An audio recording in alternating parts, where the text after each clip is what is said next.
And the EMPRISE data is one that actually comes from a significant database of US claims data, as well as Medicare database in the US that actually describes very widely a significant number of people with cardiometabolic conditions that actually live with these conditions every day in the US. The aim of the EMPRISE data set is to really try to replicate or try to validate the results that we have seen in controlled clinical trials in the landmark study, the EMPRISE outcome study, that actually shows that empagliflozin Jardiance not only can improve diabetes outcomes, but also it could improve the outcomes of cardiovascular death in people with type 2 diabetes and established cardiovascular disease. So it's very important for us to try to see how and to what extent the effects that we have seen in the clinical setting are ones that can actually translate into routine practice. And that's the whole idea of the EMPRISE database. It's a very large observational study that will include close to 150,000, over 150,000 records from those database sources that I mentioned.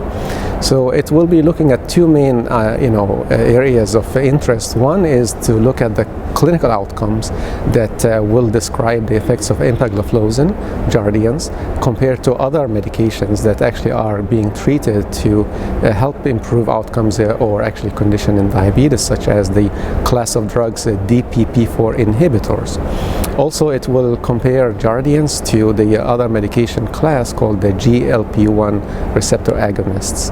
So the comparisons here will be real world, so they will actually integrate all data from all sources, but it will look at two main domains. One is the clinical outcomes, but also another is the healthcare utilization. To what extent those clinical outcomes could actually have impact on what we consider as healthcare resources, such as hospitalization, such as emergency room visits, length of stay in the hospital, doctor's visits, and so on.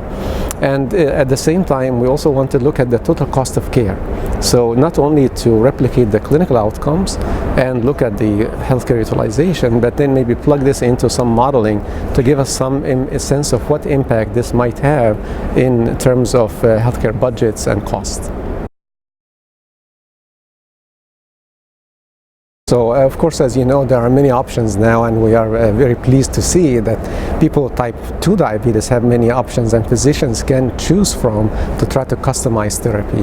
Now, Jardiance is the most commonly prescribed SGLT2 inhibitor in the US, and it's important for us to understand how it fares against some of the other widely used medications.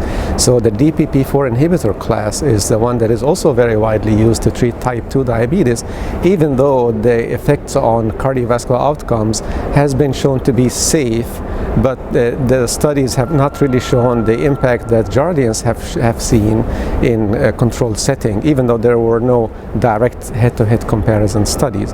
So it's important that we could have a bit of a parallel to understand how Jardiance could actually perform, so to speak, in the clinical setting compared to one of the very widely used other clinical classes.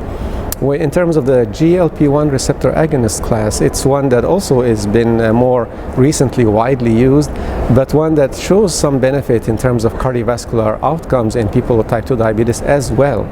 And it's important for us to again see how they fare in the clinical setting, where you have many other factors that perhaps didn't play a role in the controlled clinical trial environment.